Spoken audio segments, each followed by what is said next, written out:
The year was 1307, and the world stood on the edge of a precipice, its future uncertain. France was a kingdom shrouded in political chaos. Its king, Philip IV, known to history as the Fair, driven by ambition that bordered on obsession. The Templars, the mighty knights whose influence stretched from the sands of the Holy Land to the courts of Europe, had fallen victim to his cunning. The whispered rumors of heresy had become the official charge, a convenient justification for the king's ruthless desire to seize the order's vast wealth. But as the fiery trials began, it became evident that something more was at play than mere politics and greed. While the public execution of Jacques de Molay, the last Grand Master of the Knights Templar, unfolded in a blaze of medieval spectacle, deep beneath the papal palace in Avignon, a far more subtle yet infinitely more dangerous event was taking place. Here, away from the eyes of the world, hidden in the cold stone chambers of the church's temporary headquarters, a gathering of extraordinary importance was unfolding. This was not a meeting of Templars. This was the gathering of their shadows, the Black Knights. In contrast to the well-known military order that had fought valiantly in the Crusades and accumulated wealth that rivaled kings, the Black Knights were something far older, far more esoteric. They were not a splinter group. They were the Templars' precursors, their guardians, their protectors. Theirs was a legacy that predated Christianity itself, woven into the very fabric of ancient traditions, lost histories, and forbidden knowledge.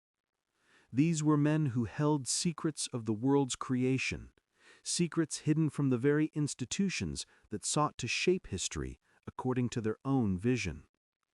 Their symbol, unlike the iconic red cross that adorned the Templars' tunics, was a dark and foreboding one, a black shield bearing a silver seven-pointed star, the septagrammaton. To the untrained eye, it seemed a mere artistic flourish, a simple geometric form. But to those who understood, it was a key to an ancient and powerful knowledge, one that the Church feared would unravel the very foundation of its authority. The Black Knights were not concerned with riches, nor the material wealth that so preoccupied their Templar cousins. No, their charge was something far more dangerous. They guarded a bloodline, the true and living legacy of the Messiah. This lineage was not divine, nor was it celestial. It was human, born of flesh and bone, traced back to the very roots of Judea. But to the Church, this bloodline was a threat so profound, so heretical, that its very existence had to be erased from memory. In the heart of the darkened chamber beneath Avignon, a man cloaked in deep black stood at the head of the circle, a figure whose name would be lost to history, yet whose actions would echo for centuries. His voice, rich and resonant, reverberated through the chamber like the roll of thunder in a distant storm. "The purge is upon us," Dominus Nox, the Grand Master of the Black Knights, declared, his words cutting through the heavy air like a blade. The king and the pope believe they hunt a wealthy military order. Let them hunt ghosts. They do not understand what we truly guard. His words were not merely a warning, but a reminder that the true treasures they safeguarded were not gold or silver, nor relics or riches. They were the Chronicles of the Eldest Light, 3 basalt tablets, each one carved with ancient texts that told of a time long before the rise of Rome, before the establishment of Christendom.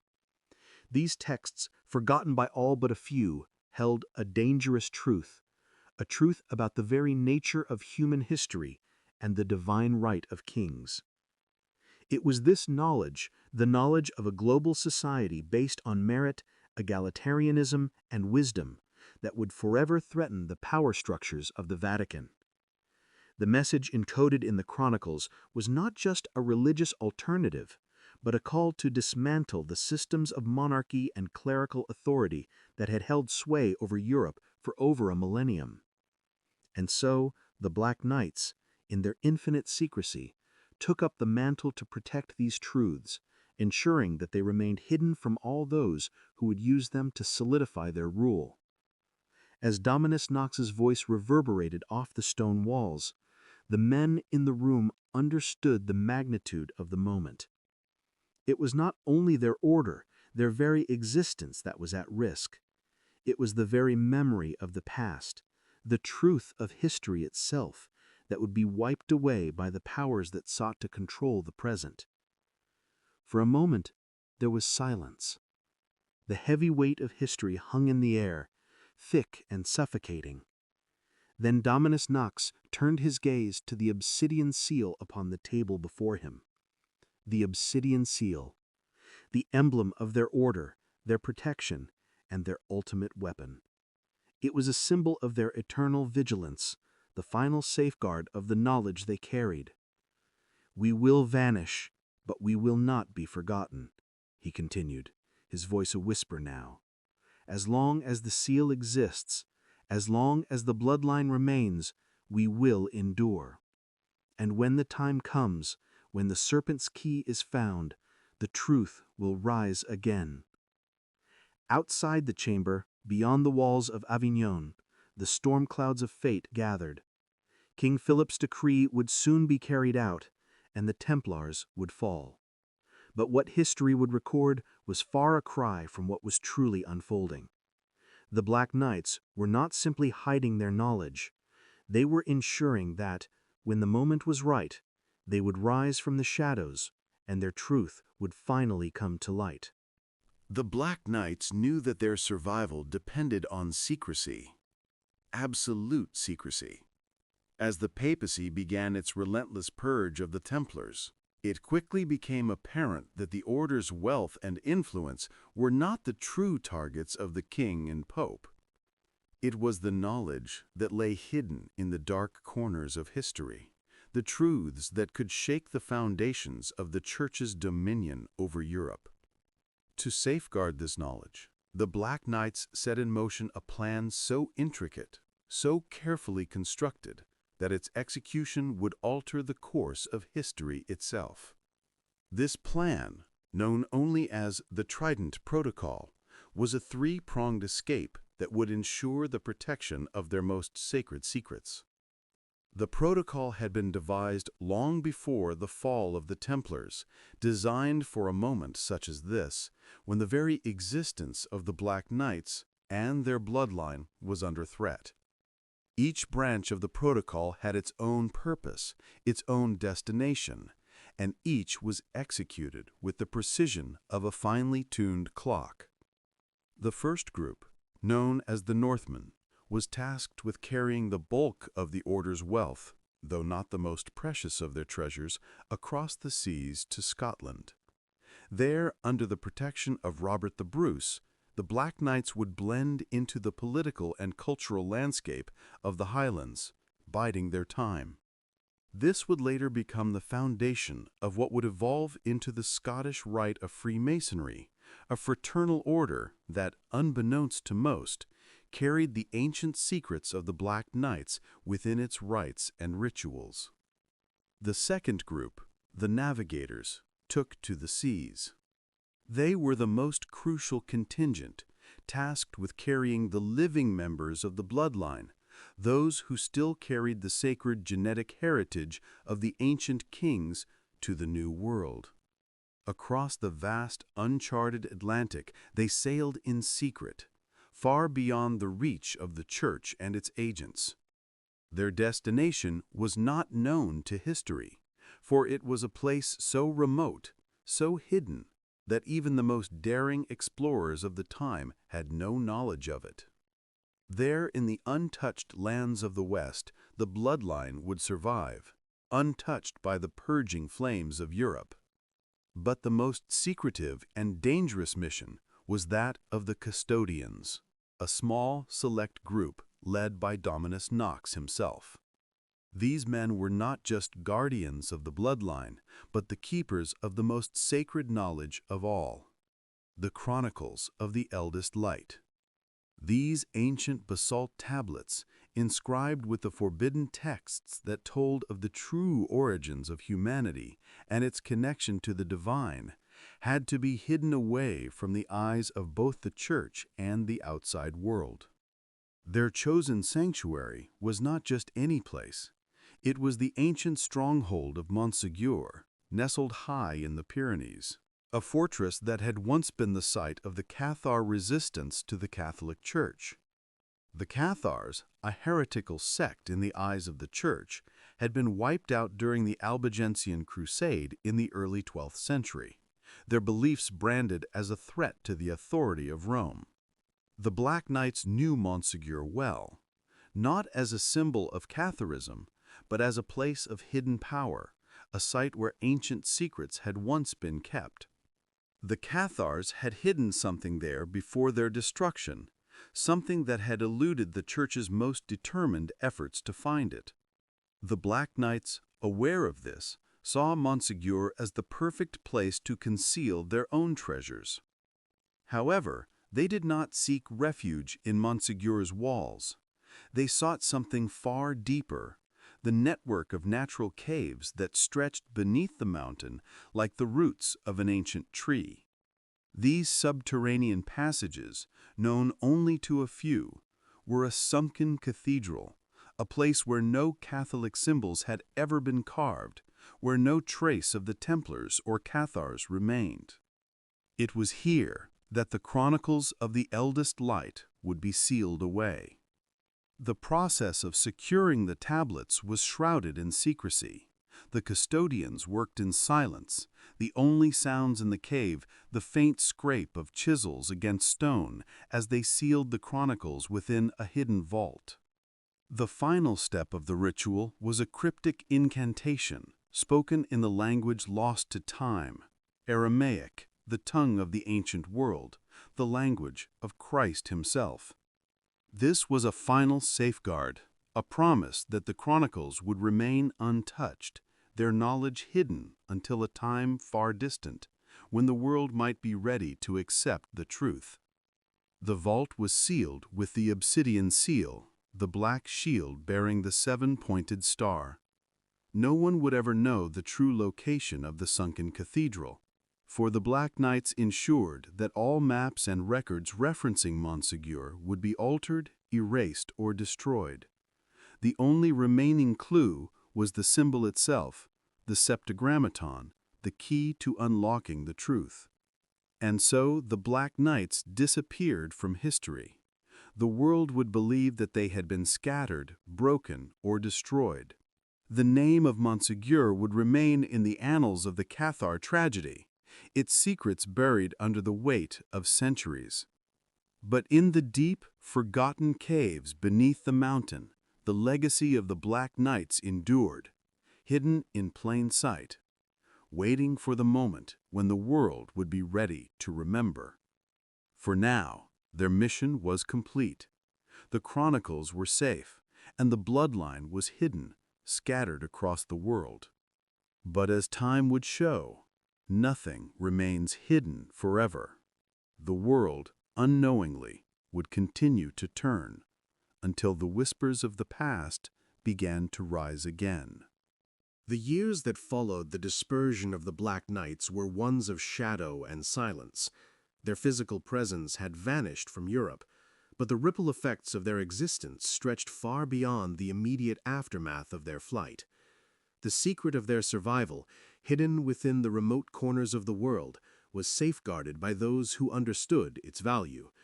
The custodians, now scattered and inconspicuous, remained the true guardians of the Black Knight's legacy, living in the quietest of isolation, avoiding any contact with the outside world. Their sacred task was clear: to protect the chronicles of the Eldest Light, ensuring that the knowledge within them would never fall into the hands of those who would seek to destroy it. Meanwhile, the papacy, after securing the fall of the Knights Templar, began to shift its focus. With their primary target eradicated, Pope Clement V and his successors turned their attention to another matter altogether: the complete erasure of the Black Knights from history. A systematic, methodical effort was set in motion, one that would span centuries and see the secret lineage of the knights buried beneath layers of lies and misdirection. The Vatican's efforts were led by an order within the Church itself, one whose sole purpose was to ensure that no memory of the Black Knights or their sacred knowledge would remain. This clandestine group, known as the Pale Hand, operated outside the usual authority of the Church, a shadowy organization whose agents were tasked with infiltrating societies suspected of harboring descendants of the Black Knights or possessing any knowledge of their existence. The Pale Hand was not a myth, it was a reality, and it operated with a cold, calculating precision, dismantling any remnants of the Black Knight's influence before they could take root. In the years after the Purge, the Catholic Church made every effort to suppress any record that hinted at the existence of the Black Knights. The vast archives in the Vatican were scoured, their libraries plundered, and their collections altered. Official histories, manuscripts, and religious texts that could potentially reveal the truth were either rewritten, destroyed, or quietly hidden away. Scholars who ventured too close to the forbidden knowledge were silenced, often with accusations of heresy or witchcraft. It was a slow but unyielding campaign, a quiet war of attrition against the memory of the Black Knights and their legacy. Yet despite the Vatican's best efforts, some fragments of truth managed to escape. A few errant manuscripts, buried beneath centuries of revision, survived in private collections or among obscure religious sects. Rumors of a secret society that had once guarded a bloodline older than Christianity itself continued to circulate, though they were dismissed as the fantasies of fringe historians or madmen. The very existence of the Black Knights became a whisper, a faint echo that no one would dare to investigate. But even whispers carry weight. In the courts and scholarly circles of Europe, there were those who continued to look into the history that had been so deliberately buried. Some of these individuals were drawn to the tale of the Black Knights not by the promise of gold or power, but by the strange inconsistencies in the official records. They noticed that the history of the Templars, while complete and detailed in its own right, seemed to leave out critical pieces, the parts that should have linked the Knights Templar to a deeper, more ancient story, one that stretched far beyond the Crusades. In the early 13th century, a small group of scholars and philosophers began to connect the dots between the fragmented remnants of ancient texts and the symbols they found in Catholic cathedrals and manuscripts. The most intriguing of these symbols was the septagrammaton, the seven-pointed star, that had been used by the Black Knights. It appeared in strange places, etched into the floors of European cathedrals, embedded within the designs of sacred objects, and even in the carvings of obscure ruins across the Mediterranean. Each time it appeared, it was like a clue left behind, a secret intentionally forgotten but never fully erased. The connection between these symbols and the Black Knights was not obvious, but for those few who saw the patterns, the symbols spoke volumes. They understood that the star was more than a mere decoration. It was a key, one that unlocked a hidden narrative, a story of a bloodline and a society that had long since vanished from history. Yet the more they learned, the more they realized that their pursuit of the truth was dangerous. There were those who warned them to stop, who made threats in the name of the Church. And so, like those who had come before them, these scholars were forced to retreat into the shadows, their research relegated to the margins of academia, deemed too controversial, too dangerous to pursue. The echoes of the Black Knights continued to reverberate, though faintly. The Vatican's erasure campaign had been, in many ways, a success. The Black Knights had become little more than a legend, a myth that might inspire curiosity, but held no true place in the official history of the world. For centuries, the Church had succeeded in keeping the truth hidden. But the remnants of the Black Knights, buried deep in the underground crypts of forgotten monasteries and the libraries of obscure scholars, waited. They were not gone. They had only been forced into hiding. Yet the Church was not content with merely suppressing their memory. The Vatican's obsession with ensuring that the legacy of the Black Knights did not resurface grew, leading to even darker measures being employed. The Pale Hand, the Vatican's secret intelligence, infiltrated the underground philosophical movements of the Renaissance and the Enlightenment, ever watchful for any signs that the Black Knight's influence was beginning to reassert itself. The Pale Hand moved through the underground intellectual societies of the time, from the early Rosicrucians to the secretive lodges of Freemasonry, searching for any hint of the Knight's return. As centuries passed, the Black Knights became a shadow of their former selves, a forgotten dream buried beneath the weight of the Church's power. But like all secrets, the truth does not remain buried forever. The legacy of the Black Knights was not entirely lost, and the Obsidian Seal, the Chronicles of the Eldest Light, and the mysterious bloodline they protected lay waiting, hidden from the eyes of the world, but not erased. The world had moved on, but the story of the Black Knights was not over. It had only just begun to fade into obscurity, leaving behind the faintest traces for those brave enough to seek the truth. The centuries passed in quiet succession, the legend of the Black Knights slipping further into the folds of history, all but forgotten by the world at large. Yet the echoes of their existence never fully disappeared. The Chronicles of the Eldest Light, securely hidden in the sunken cathedral beneath Montségur, remained intact, sealed by the Obsidian Seal and the ancient incantations that protected them. The bloodline that once carried the Order's sacred knowledge remained dormant, dispersed across distant lands, its memory obscured by the ever-tightening grip of the Vatican. But while the Church sought to erase all traces of the Black Knights, the very nature of the Order ensured that it would not be so easily forgotten. The Black Knights had been more than mere guardians of knowledge. They were the very architects of a legacy that, despite being hidden, had shaped the course of history in subtle, almost imperceptible ways.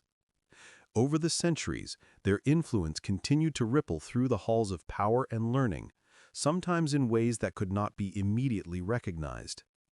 In the 16th century, during the height of the Renaissance, a curious phenomenon began to occur. Across Europe, a wave of intellectual and artistic revival took hold.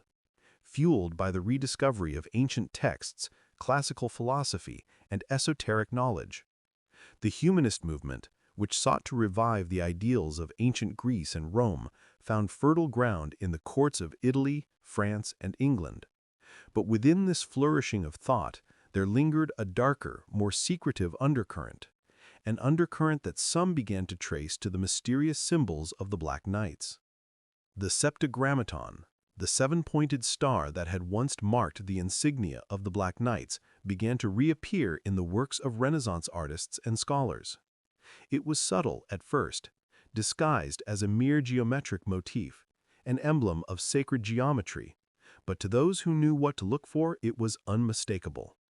In the artwork of Leonardo da Vinci, in the writings of philosophers like Marsilio Ficino and Giovanni Pico della Mirandola, and in the secretive circles of alchemists and logicians, the symbol began to reemerge.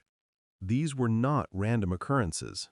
They were the vestiges of an esoteric tradition that had been passed down in secret. Among the intellectual elites of the time, there were whispers of ancient societies, lost orders, and hidden knowledge.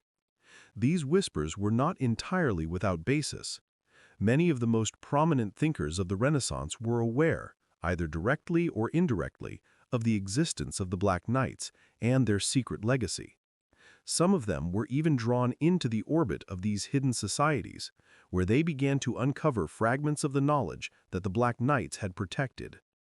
But this was not a direct continuation of the Black Knights' mission. It was something more subtle, a resurgence of the ideas and ideals that had once driven the Order, now resurfacing in the intellectual and spiritual ferment of the Renaissance. It was during this time that the seeds of what would become Freemasonry were sown, a secret society whose origins can be traced to the same esoteric traditions guarded by the Black Knights. The Scottish Rite of Freemasonry, founded in the late 16th century, was particularly influenced by the legacy of the Black Knights. The Northmen who had fled to Scotland in the early 13th century had established themselves in the Highlands, where they eventually formed the foundation of Freemasonry's most influential branch. Through their secretive lodges and rituals, they preserved not only the symbol of the Septagrammaton, but also a fragment of the ancient knowledge that the Black Knights had once guarded. However, the Black Knights were not the only group to have sought the preservation of such knowledge. As the Renaissance gave way to the Enlightenment, the Church's influence began to wane. But the Vatican was not content with merely watching from the sidelines. The Pale Hand, the Vatican's secret intelligence arm, continued its relentless pursuit of any remnants of the Black Knights' legacy. Their agents infiltrated the growing networks of secret societies, academic circles, and intellectual salons that were springing up across Europe, always on the lookout for signs of the Black Knights' reemergence. Yet despite the Church's vigilance, the ideas that the Black Knights had once protected began to spread. The ideals of a meritocratic society, where knowledge and wisdom held greater value than birthright, found fertile ground in the minds of philosophers, scientists, and reformers. These ideas would eventually manifest in the political revolutions of the 18th and 19th centuries, as the Enlightenment and the rise of democratic ideals challenged the old established orders of monarchies and the Church. Still, the Black Knights themselves remained an enigma. Their influence, though undeniable, was always indirect, always hidden beneath layers of secrecy. The symbols they had once used, like the Septagrammaton, continued to surface in the unlikeliest of places, but the true story of their existence remained a carefully guarded secret. The Catholic Church, though less powerful in the modern age, had not abandoned its pursuit of the Black Knights. Instead, its efforts to erase their legacy shifted, becoming more subtle and less overt. In the early 18th century, as the Enlightenment took hold and the walls of the old Church began to crumble, the Vatican initiated a new phase of its campaign to eliminate any remnants of the Black Knights' knowledge. This phase was no longer about direct repression or destruction of documents. It was about subverting and appropriating the knowledge, distorting it, and rendering it harmless. The Vatican's archives grew ever more impenetrable, their records increasingly inaccessible. Any hint of the Black Knights was buried under layers of bureaucracy, hidden behind a wall of theological orthodoxy. Yet in the shadows, among the intellectual elite of Europe, the fire of ancient knowledge continued to smolder, waiting for the day when it would be rediscovered. As the 19th century unfolded, Europe stood on the edge of monumental change. The Enlightenment had already shifted the intellectual landscape, and revolutions were beginning to shake the very foundations of long-established monarchies and empires. Yet, despite the vast social, political, and cultural upheavals, the ancient legacy of the Black Knights remained veiled in secrecy, its true influence still masked by the Vatican's decades-long campaign of erasure. However, a new chapter was quietly unfolding, one that would begin to bring to light some of the order's long-forgotten truths. It was during this period of intellectual and political transformation that the study of the past began to take on a new urgency. Archaeological digs, scholarly pursuits, and rediscovered ancient texts brought an influx of new knowledge to the forefront. Among the scholarly elite, there was a renewed interest in the mysteries of the ancient world, the origins of secret societies, and the forgotten histories of early Christianity. But amid the frenzied search for lost knowledge, few scholars could have foreseen how deeply intertwined the Black Knights were with the broader currents of history.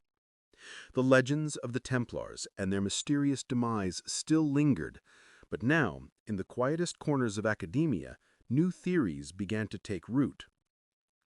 One of the most curious developments in the study of medieval history was the increasing interest in the early history of Freemasonry. In the wake of the French Revolution and the spread of Masonic lodges across Europe and the Americas, scholars and historians began to delve into the origins of these societies. They found, as had been long suspected, that many of the symbols and rituals of Freemasonry echoed those used by the Black Knights, the very same symbols that had been carefully preserved by the Northmen after their escape to Scotland. Freemasonry, with its rich rituals, its emphasis on secret knowledge, and its ties to a global network of lodges, became the subject of intense study. And, inevitably, some scholars began to connect its origins to the ancient guardians of the Black Knights. The Septagrammaton, the seven-pointed star, reappeared in Masonic texts, its presence signaling the deep secret link between the two groups. But the true extent of the connection remained elusive, as the records of the Black Knights were buried so deeply in history that no one could say for certain what role they had played in the rise of the Masonic movement. As these intellectual currents swirled, the Vatican, though less politically powerful than it had been in earlier centuries, continued its vigilance over any resurgence of knowledge that might threaten its authority. The Pale Hand, now a shadow of its former self, but still active in clandestine operations, kept watch over the secret societies and academic circles that were showing increasing interest in these hidden legacies. The Church's goal remained the same: to ensure that the Black Knights' true history, and more importantly, the knowledge they had guarded, remained buried, even if it meant manipulating the very histories being written by scholars and intellectuals. The Vatican's campaign of distortion, however, could not completely quell the growing curiosity about the Black Knights. In the mid-19th century, rumors of an ancient, hidden knowledge once guarded by the Knights began to spread among the intellectual circles of Europe. The idea of a long-lost bloodline, one connected to the very roots of Christianity itself, became a subject of great intrigue, especially as new discoveries in archaeology and history cast doubt on the Church's official narratives. Some speculated that the true legacy of the Black Knights lay not in a physical treasure, but in the bloodline they had sought to protect, one that could trace its lineage to an ancient divine source, possibly even linked to the very figure of Christ. But these theories, no matter how fascinating, remained just that: speculations often dismissed by mainstream historians as fanciful or unsubstantiated. To many, the idea of a hidden bloodline and its connection to the Black Knights was no more than an alluring myth. Yet, the whispers continued to spread, reaching the ears of a select few who would not let the mystery die. It was during this period of intellectual and political transformation that the study of the past began to take on a new urgency. Archaeological digs, scholarly pursuits, and rediscovered ancient texts brought an influx of new knowledge to the forefront. Among the scholarly elite, there was a renewed interest in the mysteries of the ancient world, the origins of secret societies, and the forgotten histories of early Christianity. But amid the frenzied search for lost knowledge, few scholars could have foreseen how deeply intertwined the Black Knights were with the broader currents of history. The legends of the Templars and their mysterious demise still lingered, but now, in the quietest corners of academia, new theories began to take root. One of the most curious developments in the study of medieval history was the increasing interest in the early history of Freemasonry.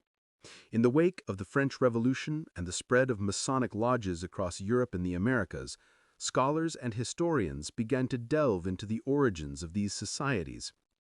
They found, as had been long suspected, that many of the symbols and rituals of Freemasonry echoed those used by the Black Knights, the very same symbols that had been carefully preserved by the Northmen after their escape to Scotland. Freemasonry, with its rich rituals, its emphasis on secret knowledge, and its ties to a global network of lodges, became the subject of intense study. And, inevitably, some scholars began to connect its origins to the ancient guardians of the Black Knights. The Septagrammaton, the seven-pointed star, reappeared in Masonic texts, its presence signaling the deep, secret link between the two groups. But the true extent of the connection remained elusive, as the records of the Black Knights were buried so deeply in history that no one could say for certain what role they had played in the rise of the Masonic movement. As these intellectual currents swirled, the Vatican, though less politically powerful than it had been in earlier centuries, continued its vigilance over any resurgence of knowledge that might threaten its authority. The Pale Hand, now a shadow of its former self, but still active in clandestine operations, kept watch over the secret societies and academic circles that were showing increasing interest in these hidden legacies. The Church's goal remained the same: to ensure that the Black Knights' true history, and more importantly, the knowledge they had guarded, remained buried, even if it meant manipulating the very histories being written by scholars and intellectuals. The Vatican's campaign of distortion, however, could not completely quell the growing curiosity about the Black Knights. In the mid-19th century, rumors of an ancient, hidden knowledge once guarded by the Knights began to spread among the intellectual circles of Europe. The idea of a long-lost bloodline, one connected to the very roots of Christianity itself, became a subject of great intrigue, especially as new discoveries in archaeology and history cast doubt on the Church's official narratives. Some speculated that the true legacy of the Black Knights lay not in a physical treasure, but in the bloodline they had sought to protect, one that could trace its lineage to an ancient divine source, possibly even linked to the very figure of Christ. But these theories, no matter how fascinating, remained just that: speculations often dismissed by mainstream historians as fanciful or unsubstantiated. To many, the idea of a hidden bloodline and its connection to the Black Knights was no more than an alluring myth. Yet, the whispers continued to spread, reaching the ears of a select few who would not let the mystery die. It was during this period of intellectual and political ferment that a particularly obscure but important figure appeared in the historical record: a French historian and antiquarian by the name of Pierre de la Roche. De la Roche, a man with an intense fascination for medieval history and the esoteric traditions of the Middle Ages, was one of the first to draw a direct connection between the Black Knights and the rise of secret societies such as the Freemasons. His works, though largely ignored during his lifetime, would later be rediscovered and cited by modern scholars as among the earliest attempts to reconstruct the true history of the Black Knights. De la Roche's research was groundbreaking for its time. He was one of the first to suggest that the Black Knights were not merely a military order, but rather an ancient society with a spiritual and intellectual purpose that transcended mere warfare. His writings proposed that the Black Knights had been the keepers of a hidden doctrine, one rooted in ancient Gnostic teachings and philosophies that had been suppressed by the Church. Most controversially, de la Roche argued that the Black Knights had preserved a knowledge about the true nature of the Christian story, one that had been deliberately obscured to maintain the Church's authority. Despite the intrigue surrounding de la Roche's work, it was quickly dismissed by mainstream historians, who were unwilling to entertain such radical ideas. The Church, of course, had no interest in promoting such theories, and any scholars who attempted to delve too deeply into the subject were met with resistance. Nevertheless, de la Roche's works laid the groundwork for future researchers, providing a blueprint for those who would later pursue the truth of the Black Knights and their hidden legacy. As the 19th century drew to a close, the world had become a much smaller place, thanks to advances in communication, transportation, and the exchange of ideas. In the centuries following the disappearance of the Black Knights, their legacy was not only suppressed, but meticulously obscured. The Church's efforts to erase all traces of the order's existence were far-reaching and relentless. Yet despite the Vatican's systematic rewriting of history, remnants of the Black Knight's influence continued to surface, albeit in the most subtle and unexpected ways. The dark network of knowledge they had left behind, hidden in cryptic symbols, whispered traditions, and the secret rituals of the ancient societies, remained a powerful force that shaped the course of history from the shadows. By the late 14th century, Europe was a continent in flux. The 100 Years' War, A brutal conflict between England and France had left the political landscape in disarray. The Black Plague, too, had claimed millions of lives, leaving entire regions depopulated and vulnerable to the rise of new powers. It was a time of great upheaval, but also of intellectual and spiritual ferment. The ruins of the old world, ravaged by war and disease, provided fertile ground for the rebirth of new ideas, ideas that had long been suppressed by the authority of the Church. One of the most notable movements that emerged during this time was the rise of the Lollards in England. A religious reform movement founded by John Wycliffe, the Lollards were early critics of the Catholic Church's dominance, challenging its doctrines and calling for a return to what they considered a purer, more direct relationship with God. The Lollards' teachings were deeply radical for their time, advocating for the Bible to be translated into the vernacular and for the clergy to relinquish their wealth and worldly power. In many ways, the Lollards echoed the ideals that the Black Knights had once held, an egalitarian vision of society where wisdom and merit determined one's worth, not birthright or ecclesiastical authority. Though the Lollards were swiftly suppressed by the Church, their ideas had already taken root in the intellectual circles of Europe. In the wake of their martyrdom, their beliefs would influence later reformers such as Martin Luther and John Calvin, who would eventually spark the Protestant Reformation in the 16th century. It was through these reformers that some of the Black Knights' ideals, particularly the call for a more direct and personal relationship with the divine, found their way back into the European consciousness. But even as these movements challenged the authority of the Catholic Church, they did not and could not uncover the full truth of the Black Knights' legacy.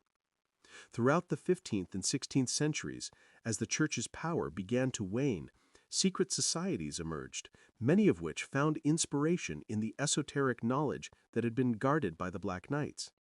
One such society, the Rosicrucians, became a focal point of intellectual and mystical thought during the early modern period.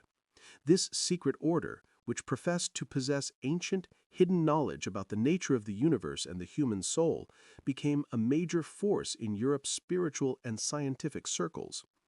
The Rosicrucians were, like the Black Knights, defenders of hidden knowledge, knowledge that had been concealed for centuries by the Church. Though they did not explicitly claim to be heirs to the Black Knights' legacy, their use of alchemical symbols, cryptic writings, and the study of ancient religious texts showed clear parallels to the practices of the Black Knights. The Rosicrucians, much like the Knights, were interested in a vision of society that rejected the traditional hierarchies of birth and wealth. Instead, they sought to build a new world based on spiritual enlightenment, merit, and knowledge. The rise of the Rosicrucians coincided with a time when Europe was undergoing another kind of transformation, the Age of Discovery. Explorers like Columbus, Vasco da Gama, and Ferdinand Magellan were opening up new trade routes and territories across the world, bringing Europe into contact with distant lands and ancient cultures that had long been shrouded in mystery. This global expansion also brought new ideas, many of them rooted in older esoteric traditions, into the European intellectual fold. The Jesuit order, which had been founded in the 16th century by Ignatius of Loyola, played an important role in the Church's Counter-Reformation. However, beneath the surface of their religious zeal, many Jesuits were also interested in the philosophical and scientific ideas that were circulating through Europe during this period. It was not uncommon for Jesuit scholars to engage with alchemical and mystical traditions, including those that had their roots in the same knowledge that had been protected by the Black Knights. As the Jesuits expanded their influence across Europe and beyond, they became embroiled in a quiet battle of ideas against the Rosicrucians and other secret societies. The intellectual climate of the time was charged with a tension between the old religious order and the new philosophical movements that sought to unlock the mysteries of the universe. By the end of the 17th century, the once dominant power of the Catholic Church had begun to wane. The age of absolute monarchies was also in decline, and the Enlightenment began to take shape. However, despite the shifting tides of power, the legacy of the Black Knights remained hidden beneath the surface of Europe's intellectual and spiritual life. Their knowledge, although suppressed and distorted, was not completely lost. It lived on in the symbols, rituals, and ideas that continued to influence secret societies and scholars. The Templars' fate had been sealed by the flames of the Inquisition, but the true custodians of their legacy, those who had survived in the shadows, had not disappeared. They had merely adapted. The true legacy of the Black Knights, their bloodline, their knowledge, and their symbols remained buried, but not forgotten. It lingered in the hidden corners of history, waiting for the moment when the world might once again be ready to hear the truth. The 18th century brought with it a new era of intellectual exploration and experimentation. The Enlightenment, with its emphasis on reason, science, and secular governance, marked a sharp break from the medieval period and the Church's hold on knowledge. It was an age of great thinkers, Voltaire, Rousseau, Diderot, whose works would challenge the established order and lay the foundations for the modern world. Yet, beneath the surface of this intellectual revolution, the ancient secrets that had once been safeguarded by the Black Knights continued to stir, quietly but persistently. In the heart of Europe, secret societies flourished as never before. These organizations, which had long been the preserve of the intellectual elite, now became a powerful force in shaping the political and social landscape.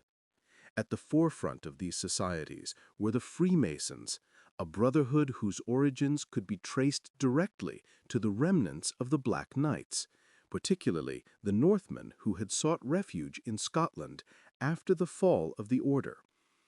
The Masons' rituals, symbols, and organizational structure were steeped in the esoteric knowledge that had been passed down by the Black Knights, though many of their members, perhaps unknowingly, were inheritors of a legacy far older than their own. The influence of Freemasonry began to grow exponentially during the 18th century. Masonic lodges sprouted in cities across Europe, from London to Paris to Vienna. The membership of these lodges was a mixture of the intellectual and the elite, philosophers, artists, politicians, and military leaders. The Masonic movement had grown far beyond its original local roots in Scotland and was now an international network of powerful men bound together by their shared pursuit of knowledge and their secret rituals. Yet, as the Masonic lodges spread, so too did the knowledge that had once been guarded by the Black Knights. The septagrammaton, the seven-pointed star, became one of the central symbols of Freemasonry. This sacred geometry, with its hidden meanings and its ties to ancient wisdom, was not simply decorative. It held a deeper significance, one that hinted at the hidden history of the Black Knights and their mission. The Masons, perhaps unknowingly, had inherited the legacy of the Black Knights, their rituals, their symbols, and, in some cases, their very ideals. But not all of the Black Knight's secrets were contained within Masonic lodges. The period of the Enlightenment also saw the rise of a new interest in alchemy, mysticism, and the occult. These areas of study, long suppressed by the Church, experienced a resurgence during the 17th and 18th centuries. Figures such as Isaac Newton, despite his devotion to science, were also deeply involved in the study of alchemy and occult traditions. It is said that Newton, in his secret writings, explored ancient religious texts and symbols that had once been associated with the Black Knights. The alchemical movement that grew during this time was not just concerned with the transformation of base metals into gold. It was a spiritual quest, one that sought to unlock the mysteries of life, the universe, and the human soul. Alchemists and mystics believed that there were hidden truths beneath the surface of the world, truths that, if uncovered, would lead to a greater understanding of the divine and the human condition. These ideas, which had once been central to the Black Knight's mission, were now finding their way into the broader intellectual currents of Europe. The alchemists, much like the Black Knights before them, believed in the existence of a secret, hidden knowledge that had been passed down through the ages. This knowledge, they argued, had been guarded by secret societies, by ancient orders, and by those who had been initiated into the mysteries of the universe. It was knowledge that transcended the authority of the church and the state, and it was knowledge that could bring about a transformation of the individual and the world. Alchemical texts, symbols, and diagrams, many of which mirrored the symbols used by the Black Knights, began to circulate among Europe's intellectual elites. Meanwhile, the Church, though it had lost much of its political power, continued to fight against the spread of these esoteric ideas. The Vatican was keenly aware of the threat posed by the secret societies and the intellectual movements that were gaining momentum. The Church's authority had been eroded, but it still held sway over the spiritual lives of millions. The Church knew that the reemergence of the ancient knowledge held by the Black Knights could undermine its teachings, as it challenged the very foundations of the Christian narrative. The Vatican's war against these ideas had not ceased. It had only become more covert. The Church's response came in the form of a renewed focus on censorship and the control of information. In the 18th century, the Vatican's index of forbidden books grew ever more comprehensive, listing works that were deemed heretical or dangerous.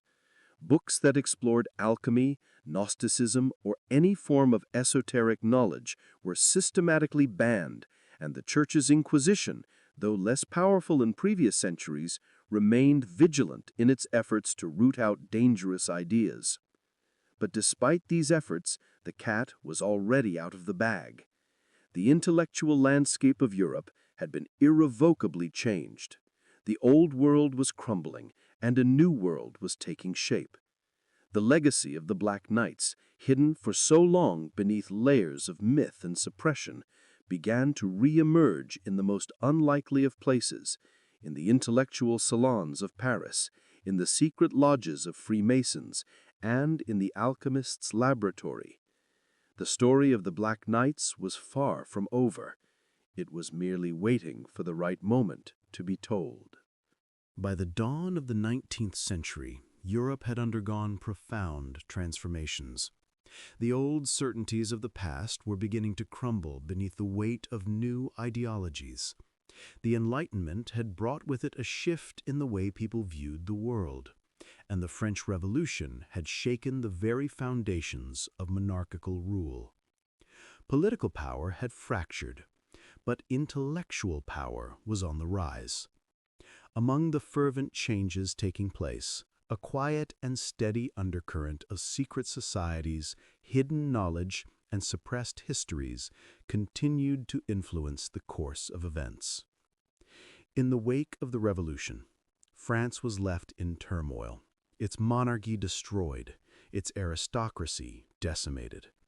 But amidst this political chaos, a different kind of revolution was underway, one that sought to unlock the mysteries of the past, to discover the hidden wisdom that had been buried by the Church, the state, and centuries of superstition. The ancient knowledge that had once been guarded by the Black Knights was resurfacing in intellectual circles, though its true source remained shrouded in mystery. The early 19th century witnessed a resurgence in interest in the occult, alchemy, and Gnosticism. A new wave of scholars and thinkers began to question the accepted history of the Christian faith and the power structures that had dominated Europe for centuries. These thinkers were searching for something deeper, a hidden truth that had been obscured by centuries of religious dogma and political manipulation. And in their quest, they stumbled upon the remnants of a legacy far older than they could have imagined.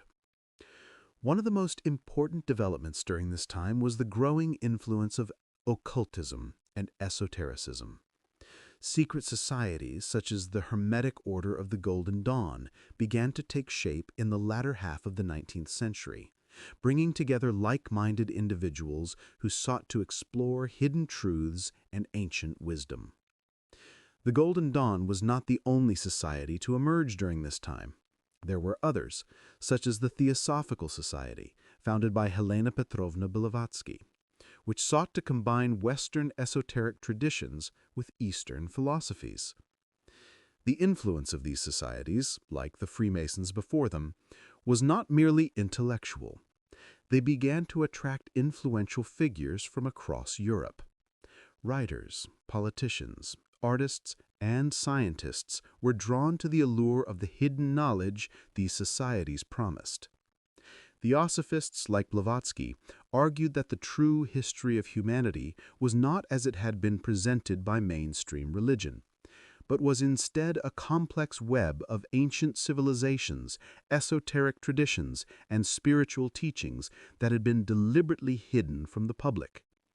These teachings, they argued, held the key to understanding the universe and, more importantly, the key to transforming humanity itself. What was perhaps most striking about these new movements was the emphasis they placed on the idea of hidden bloodlines, lines of descent that could trace their origins back to ancient times. For some members of these societies, the concept of a hidden lineage, one connected to the divine or the mythical, was a central tenet of their beliefs. They saw themselves as the inheritors of an ancient wisdom, passed down through the generations by societies like the Black Knights. The very idea that there was a bloodline of ancient origin that held the key to hidden knowledge echoed the very deepest secrets that the Black Knights had once protected in their Chronicles of the Eldest Light. Though many of the thinkers involved in these societies were not explicitly concerned with the Black Knights themselves, the themes they explored, the merging of ancient traditions, the rejection of established religious authority, and the focus on esoteric knowledge, were unmistakably tied to the same legacy.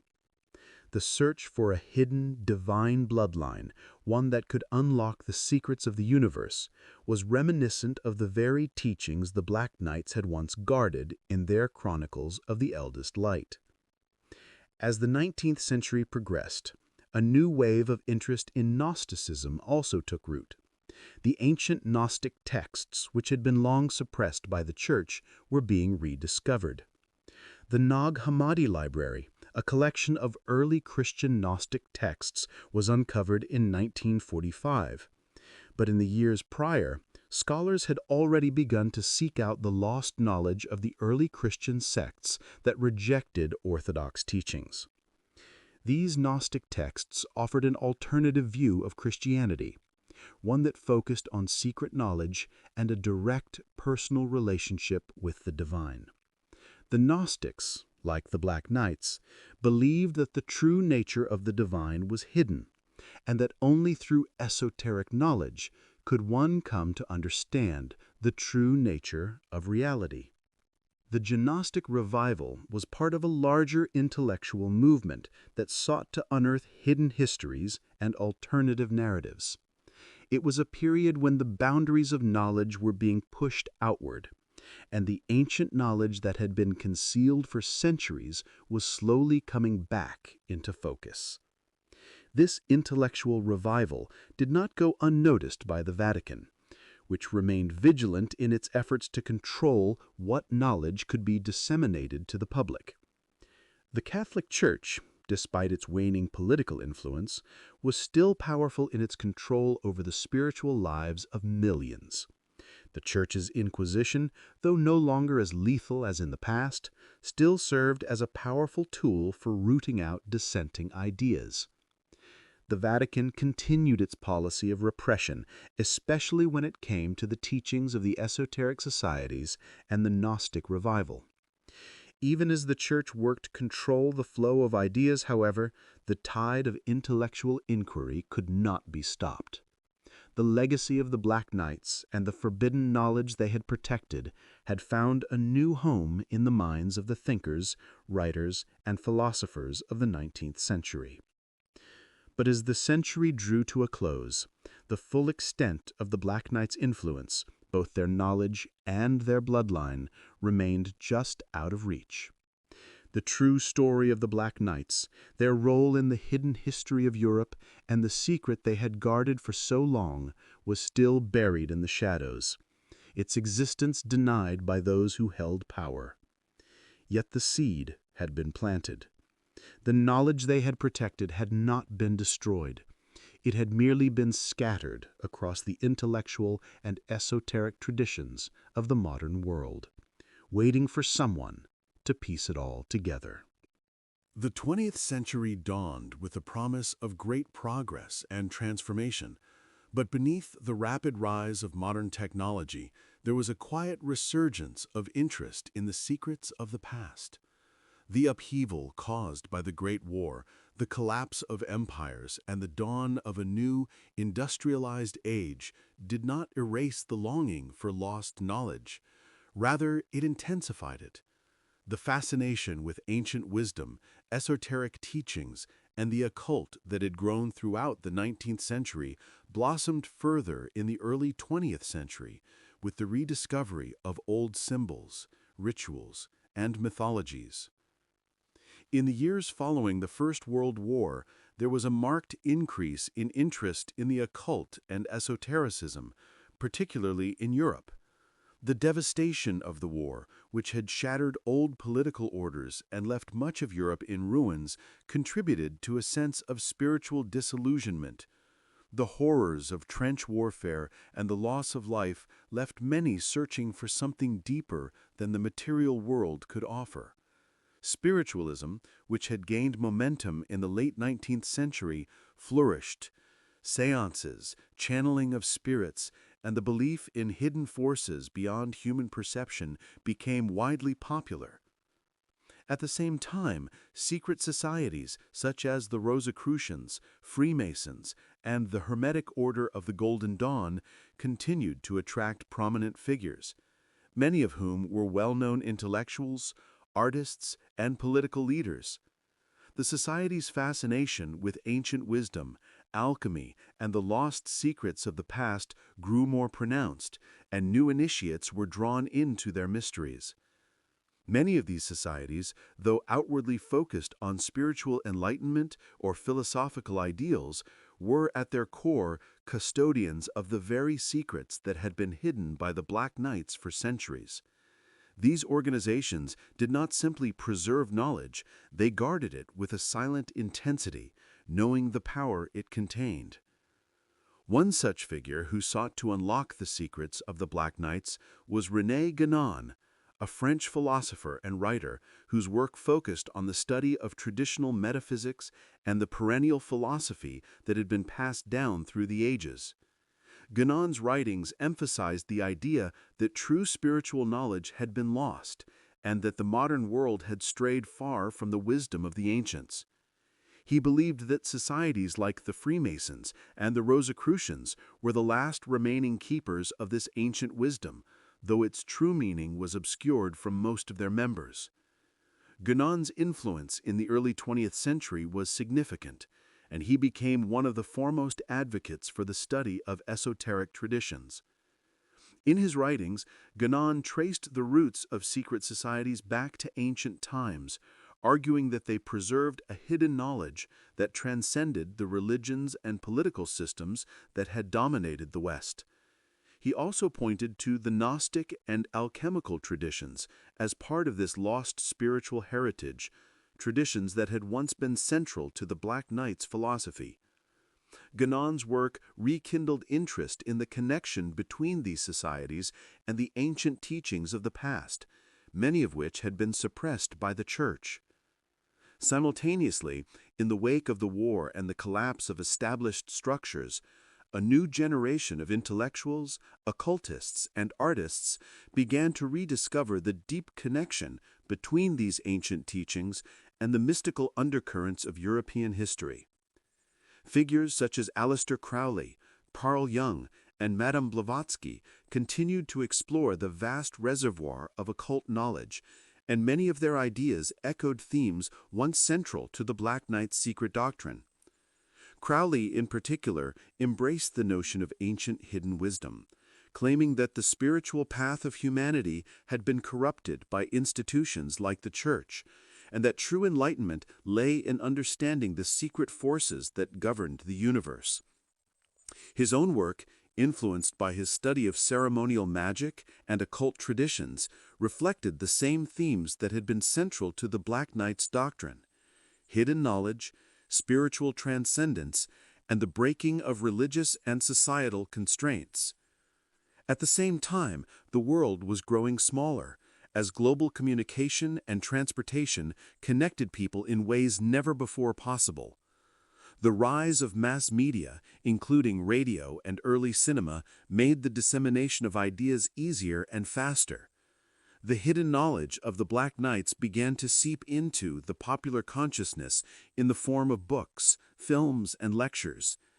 Esoteric symbols, the seven-pointed star, and references to Gnosticism began to appear more frequently in literature and art. The once arcane symbols of the Black Knights, their seal, their secret knowledge, and their bloodline, were slowly being brought into the light, though their true meaning remained hidden from most. The great historian of the era, Hermann Hesse, found inspiration in these ancient symbols and mythologies, weaving them into his works such as The Glass Bead Game and Steppenwolf. Hesse's deep engagement with the mystical traditions mirrored the questions that had preoccupied the Black Knights: the search for spiritual transcendence, the quest for hidden knowledge, and the battle to understand the deeper truths of existence. These ideas resonated with a new generation of thinkers and artists who were increasingly disillusioned with the materialism and rationalism that dominated their world. But not all was peaceful within the occult and secret society world. The rise of Nazi socialism in Germany and the broader political upheavals of the 20th century led to the repression and corruption of many occult traditions. The Nazis, obsessed with the idea of a master race and the occult, sought to appropriate ancient traditions for their own purposes, including the myth of a hidden divine bloodline that could trace its origins to ancient Aryan ancestors. While these ideologies were rooted in distorted readings of history, they were also tapping into the same currents of thought that had been central to the Black Knight's mission: ideas about hidden bloodlines, spiritual power, and the search for a lost, divine knowledge. The Black Knights, whose original teachings rejected any notion of racial superiority, would have opposed such perversions of their wisdom. Even as the world was thrown into political chaos, the connection between the Black Knights and their legacy of hidden knowledge remained. The secret bloodline, the sacred teachings, and the knowledge that had once been guarded with such intensity continued to resonate in the occult and intellectual circles of the time. It was as if, despite the best efforts of the Church and the forces of repression, the flame of their legacy had never been fully extinguished. It was merely waiting for the right time to be rekindled. By the mid-20th century, the Black Knights had become little more than a shadow in the minds of most historians and scholars. Their true history, their purpose, and their knowledge were still buried beneath layers of myth, conspiracy, and suppressed history. Yet, as the century progressed, a new generation of thinkers, artists, and mystics would begin to rediscover the hidden truths that had been passed down through the ages. The Chronicles of the Eldest Light, the sacred texts that the Black Knights had protected, would remain a powerful symbol of the knowledge they had guarded, waiting to be rediscovered by those willing to seek the truth, no matter where it led. The 21st century arrived with promises of global connectivity, digital innovation, and a new era of knowledge. Yet, despite the world's rapid advancements, the fascination with ancient mysteries, secret histories, and suppressed knowledge that had characterized the centuries before persisted. Hidden truths, whispered legacies, and lost bloodlines, elements once buried beneath the weight of history, remained part of humanity's collective unconscious. The Black Knights, though relegated to the realm of myth and conspiracy, had left an indelible mark on the world that would continue to be felt for centuries to come. In the early 2000s, as global communication soared and access to historical records expanded through the internet, a new generation of scholars, journalists, and amateur historians began to explore the shadowy recesses of history. Armed with advanced research tools, digital archives, and an unparalleled ability to cross-reference sources, these modern-day seekers began to uncover the forgotten corners of history that had long been ignored or suppressed. The more they dug, the more evidence emerged suggesting that the Black Knights were not just the stuff of legend, but a historical reality, one whose legacy had been systematically erased, but whose influence could still be seen in the symbols, ideologies, and societies that shaped the modern world. One of the most significant discoveries came in the form of unpublished manuscripts and esoteric texts, many of which had been hidden in the Vatican archives for centuries. These texts, often written in languages such as Aramaic, Hebrew, and Latin, contain references to a secret ancient bloodline, a lineage that had been protected by the Black Knights. For years, the Vatican had fought to keep these documents hidden, but their eventual release to the public sparked a wave of renewed interest in the Black Knights and their role in history. The idea that the Black Knights had guarded more than just treasure, that they had guarded a living bloodline, began to take hold of the public imagination once again. As researchers delved deeper, they uncovered evidence linking the Black Knights to various medieval dynasties and noble houses across Europe. The Merovingian dynasty, long believed to have been a myth, appeared to have connections to the Black Knights, as did certain influential families who had played pivotal roles in the rise of European monarchies. The documents also revealed cryptic references to a chronicle of the Eldest Light, the same stone tablets the Black Knights had once protected. Some of these texts seem to suggest that the bloodline was not just a historical curiosity, but a living lineage, one whose descendants still walked the earth, unaware of their true heritage, but still carrying the knowledge and potential that had been passed down through the ages. The renewed interest in the Black Knights was not just academic. A cultural revival of sorts took place, as symbols associated with the order, such as the seven-pointed star, began to reappear in modern art, literature, and film. The mystique surrounding the Black Knights captured the imagination of a generation that was deeply disillusioned with traditional power structures. Books, documentaries, and films began to explore the mystery of the Black Knights, with some claiming that they had been the original keepers of truth, a force of resistance against the authoritarian church, and an embodiment of ancient wisdom that had been hidden for too long. A particularly influential movement emerged in the realm of alternative history, where theorists began to argue that the true history of humanity had been systematically rewritten by powerful institutions, including the church, the state, and even modern governments. These theorists suggested that the Black Knights, far from being a simple medieval military order, were the custodians of a much deeper truth, one that could potentially reshape the understanding of human history. The Black Knights, they argued, were not simply suppressing or hiding knowledge, but preserving it for a time when humanity might be ready to rediscover it. Some individuals even began to trace their own genealogies, hoping to find a connection to the ancient bloodline of the Black Knights. While much of this search was speculative, it highlighted a growing desire among certain people to reconnect with an ancient past that was not based on the power of kings or the authority of the church. Instead, it was a past rooted in knowledge, spirituality, and personal merit. The idea of a hidden bloodline, one that had survived the centuries and whose legacy could still be carried forward, became a powerful symbol of resistance against the forces of history that sought to erase or control truth.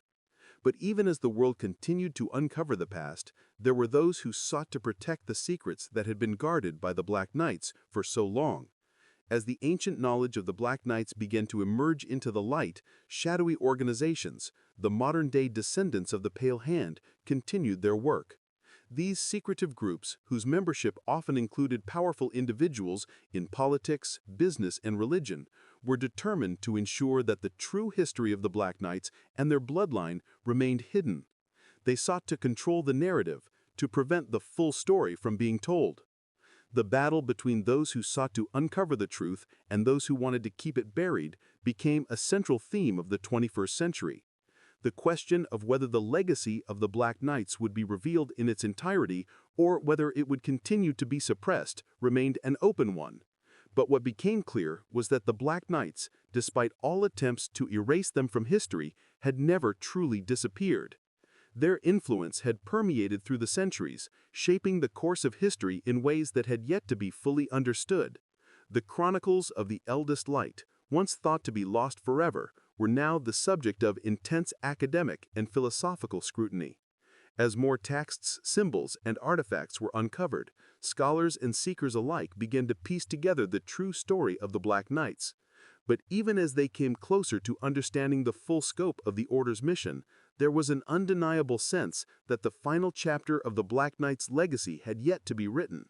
The knowledge they had guarded, the bloodline they had protected, and the truth they had once held could still change the course of history.